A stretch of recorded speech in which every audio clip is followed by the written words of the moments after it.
মানে জান্নাতের রাস্তা হলো এমন যে প্রথম প্রথম জান্নাতের রাস্তা চলতে কষ্ট হয়। কি হয়? কষ্ট হয়।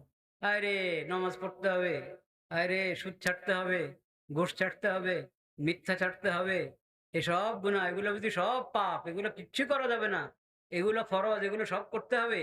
হ্যাঁ, কষ্ট লাগে। মানে নফস আর শয়তানের এর কারণে জান্নাতের রাস্তাটা কঠিন লাগে। আর জাহান্নামের সব মনে হয় যেন শয়তান নফসের ধোঁকার কারণে, আর এটা তো অনেক আকর্ষণীয়, অনেক স্বাদ, অনেক মজা, চল চল চল, হ্যাঁ চলতে চলতে জাহান্নাম। তো জাহান্নামের রাস্তা স্বাদ লাগে, মজা লাগে, আকর্ষণীয় মনে হয়। এই কারণে যদি জাহান্নামের রাস্তা হাঁটতে থাকি, তাহলে ঠিকানা কি? জাহান্নাম। এই ধোঁকা খাওয়া যাবে না। এইভাবে ধোঁকা খেলে